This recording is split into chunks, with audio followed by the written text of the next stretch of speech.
Ladies and gentlemen, go for our wild, wild ride with the Honey Badgers. But beware, the sweetest kittens have the sharpest claws. For your own safety, strap yourself in and hold onto something as we enter the Pussycat cast. Taboo topics. Wait a second. Men are human too. Marginalized men. Uncomfortable truths. You suck! The Pussycats aren't afraid of heavy lifting.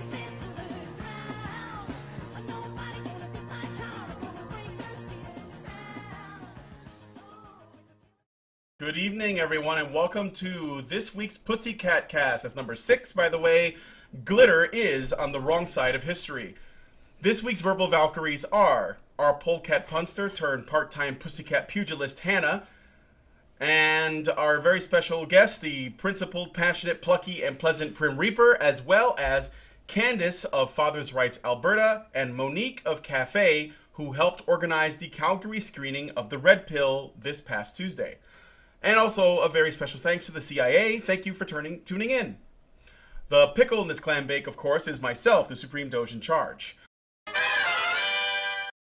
Candace, tell me how the screening of The Red Pill well, first of all, for people who don't know, tell me a little bit about the Palace Theater, which I believe is the place where it was screening at, and then tell me a bit about how it went.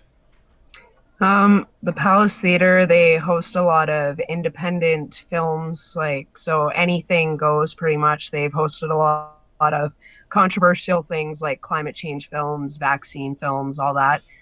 And so we thought that would be the perfect venue to host it at. Was there a good turnout for the movie? For the movie, yes. The lineup was all the way down. Really? It was pretty big, yeah. Oh, wow, that's great. We had a lot of people that didn't have tickets that showed up, and we put them through. We were just counting seats, trying to fill the seats, get everybody in there. Mm-hmm. Okay, and well, that's great. I want to ask a question. I'm gonna come back to you because I want to ask you some other stuff, but I'm gonna ask a question of Monique now. Monique, can you tell me, did you sit in the theater with the people, and can you get an idea of what their impression was? Well, they were laughing at all the jokes, so I thought it was really good. You could hear the big people when you see that response of people actually engaging with the movie. Mm-hmm. Yeah, but I have watched it maybe 2 or 3 times, so every time I watch it, I always get something new out of it. So I was pretty much focused on what I was thinking about too. So, but yeah, no, everybody, it seemed really positive, and I was really happy that it was so big, that we put that. There's so many people in there because it wasn't, and there's so many people now on the cafe site, asking when we're going to have more screenings. So, oh, that's good. That's good. Yeah, I'm just thinking a lot about, because everyone wants to come in to see the movie now. I think that's what was important. So, yeah. Yeah. Did you, by any chance, get a chance to, either of you guys, did you guys get a chance to talk to the feminists who saw the film to see what their thoughts were? Protesters, rather. I don't know if they were feminists. I just know they were protesters, so. We had one. He came out because he identifies as a feminist. And at first he's like, well, this film's really bland. And I'm like, you're only 20 minutes into it. You need to go watch the rest. And after a bit, he did go back in to watch it. And then when he came out, he looked like he had been crying. And he wouldn't talk to any of us. He just quickly disappeared. We had one journalist who writes for a very high feminist-run media. She watched it. She was crying when she came out, and we're trying to push her to write about it, but her editors won't let her. Really? Did she talk to you guys? Did she talk to either of you guys about why what it was that struck her, or what her impression was? She was more or less trying to get out of there because I think she had one of those mind struck, I believe all these lies and now it's not what I was told. She was shaking in the lineup, and they get told that anything that MRAs are in, they're going to get beat and raped and all this stuff, so they don't really know what they're walking into. And so I think for them the biggest thing was, oh well, we're coming in here and we're not going to get hit. And it's not all this lies, they've been told so much. they don't know what to think. When you say that she was shaking, do you mean like she was afraid? Like this before Oh, the yeah. movie, right? So she was scared of the people that were there. Yeah. Holy shit. Because we had like people identifying with signs as MRAs and everything, and they're made to believe like terror stories, and I don't know, I don't see how you could ever be hurt at any event that MRAs are at. That's probably your safest place to be. Right. And then after the film, the same journalist was crying, or she looked as though she had been. Yeah, she had like the tear streaks on her face still, so. Yeah. And we had a lot of men leaving the theater because they had been crying, so trying to control themselves. And was this before the film had actually ended that she left? Did she leave early? Oh no, she stayed for the whole thing. She was tweeting about her like Karen's Q&A. So she was keeping a live Twitter stream going the whole time. I think that you have accomplished a great deal with that, and I'm really glad that there were people that have opposing views, or at least were like fence sitters or whatever, that decided to give this film a chance. I think that's great, and I hope this feminist writer who is now dealing with the sort of the outcome of taking the red pill is what it seems to be. It seems like the movie red pilled the shit out of her, and she almost couldn't handle it because her expectation was nothing like what actually turned out. I hope that she also spreads these ideas, you know, at least even if she only gives it some credence, it's a massive step forward. It's sort of like what's happening right now. If you guys look at popular feminist discourse online in like large channels, there was a time, and it wasn't very long ago, where the issues facing men were completely ignored by feminists and social justice warriors and hardcore leftists, or whatever you want to call it, right? Now, even the ones that still hate MRAs acknowledge that men have problems. Even if they hate MRAs, even if they slander them or whatever, but they at least begin with, yes, there are genuine issues facing men like this, this, and this. That is huge, in my opinion. And you know what? Sometimes you just can't change people's minds, but if you get them talking about it, the right people will get a wind of it. Drake expels male student despite female admitting that she forced him into a sex act. We talked about this on a previous show. I believe it was a pollcast. Des Moines, Iowa. A former Drake University Board of Trustee of 23 years, Tom Rossley believes Drake University blatantly violated Title IX rules. Quote, Drake became my family, so when Drake did this to my son and me, it literally ripped my family away from me. End quote. In October of 2015, a female student claimed she was sexually assaulted by Rossley's son after a night of drinking. There was zero physical evidence that there was ever an assault on this woman. All they had was her word. A school disciplinary board supported the woman's claims and expelled him in April of 2016, despite Jane Doe declining a forensic sexual claim the day after the encounter to prove an assault occurred. I'm calling her Jane Doe because, you know, when you are making an accusation of rape and you claim to be a rape victim, then your identity is protected, and when you're accused, your identity is not. Speaking of his son, Rossley said, quote, he will never be able to go to another college because no college will take a kid who has that mark on his record. Just imagine for a minute if a guy did what this article says the Jane Doe alleged self-professed victim in this article, in this situation, is claiming. Well, Your Honor, I'm the victim because I raped her because I thought she wanted it. And even though she couldn't perform, since I feel bad about it later, you see, she raped me, not the other way around. She's the rapist. No, I don't think that would play very well. I think feminists would be coming out of the woodwork to protest against that university. I think they'd be having to hire security to deal with the outrage and the people that would show up to express their outrage. The idea that a person can admittedly perform a sex act on someone who was too drunk to respond and then turn around and claim to be a rape victim and say that it was because they thought the other person wanted it. I mean, you can't possibly get any further into abandoning your own agency, into pretending that your own actions and your own decisions don't mean anything, except to maybe do it to a person in a coma. It really pisses me off that we still have to keep framing this in terms of, oh, what if the sexes were reversed? Why can't it just be, this person is performing a sex act on somebody that doesn't want it?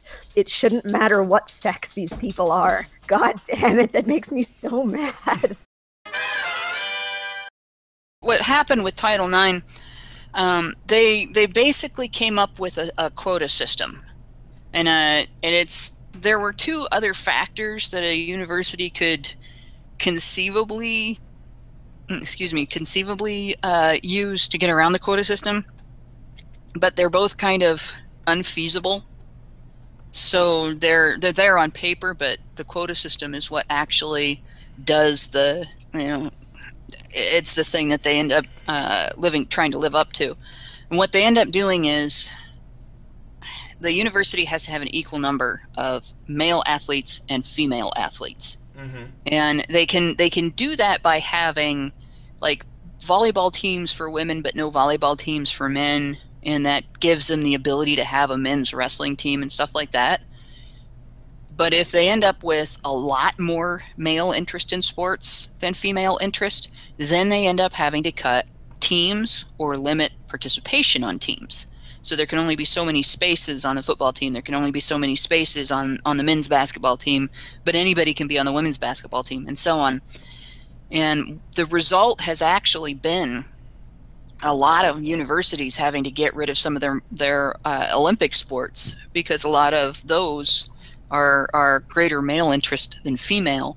So they get rid of their men's gymnastics team. They get rid of their wrestling team. They get rid of their men's swim team. And they keep their football team because their football team makes money. They keep their basketball team because their basketball team makes money. Mm-hmm. And that, what that basically has for the future of the United States is, we end up with a loss of participation in Olympic sports to the degree that we are limiting our potential for producing Olympic athletes. So among the problems with that, besides the United States not being able to participate as competitively in the Olympics, we also have the issue of, if there is a benefit from participation in sports at university, what we are basically doing is saying women's only limitation to have access to that benefit is their choice. Men's limitation is based on women's choice. HeatStreet.com, thank you. California high school covers mirrors with messages of affirmation in girls' bathroom. In a move to promote positivity and self-acceptance, a high school in Southern California has replaced all the mirrors in the girls' bathrooms with notes of affirmation. Posters carried handwritten messages like, "You are beautiful," "Keep your head up," and "Think positive, be positive," which were written by students. The move was spurred on by 17-year-old Sabrina Astle, who figured that girls on campus could use a pick-me-up while in the bathrooms instead of looking at themselves in mirrors. Because who needs that? Speaking to Fox 5, Laguna Hills High School Activities Director Chelsea Maxwell said that Astle came up with the idea during the school's What If Week, which carries a different message each day and proposes activities for the campus community. On March 23rd, the message of the day was, "What if we showed more love?" Astle told ABC News that she wanted to make a difference through the school's kindness club with the project. The school has a kindness club, apparently. "This is why I started making the posters in the first place," she said. "I felt that this would be a good time to hang the signs. I put the signs in the bathroom the night before so students would see them throughout the next day. The signs have helped people remember that everyone is beautiful, everyone is important, everyone is good enough, and everyone should be treated equally," said Astle. "I did this because I am passionate about the fact that everyone is important and everyone needs to be cared for." Did she mention that everyone part? She says that it was well received by other students who were delighted by her efforts. Our hope is that the signs remind our girls to focus on everything that they are: smart, loved, important, and so much more, Maxwell said. Thank you, Ian Miles Chong, for this article. Mom, my life is over because I walked around all day with pizza sauce on my face after lunch because there were no mirrors in the girls' bathroom and everyone was laughing at me and nobody told me and I don't want to go to school ever again. No, I can just see this stupid.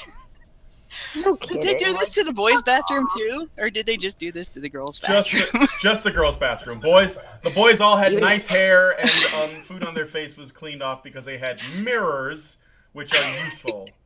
Yeah, apparently when they refer to everyone like always, they just mean women.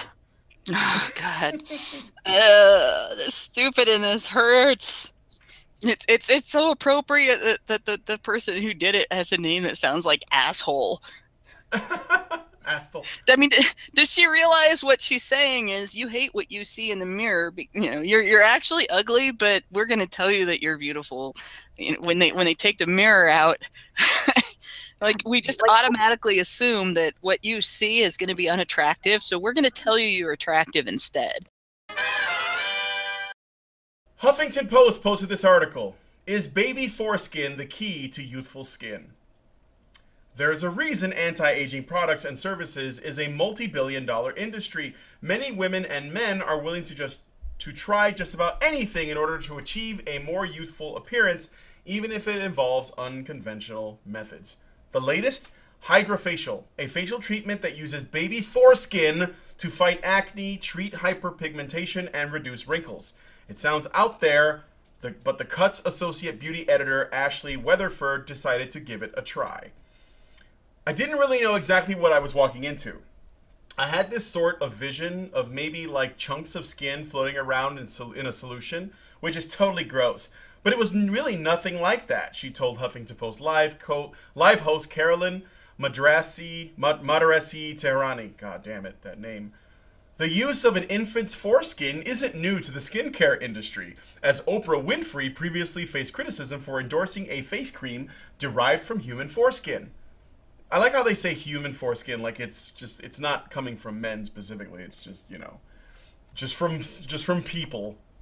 Researchers have found that it promotes skin cell regeneration when applied topically, and as Weatherford learned, the growth factors obtained from the foreskin for the hydrofacial is at a microscopic level, so no huge chunks. It's really broken down and ground to like the microscopic level. Watch the video clip above to find out exactly what happens during a hydrofacial treatment and how long results typically last. Would you try baby foreskin facial treatment? Tell us your thoughts in the comments section, she said with glee. I'm not going to play that video. So, I can't believe how cavalier they are about that at the end. That's ridiculous. I know.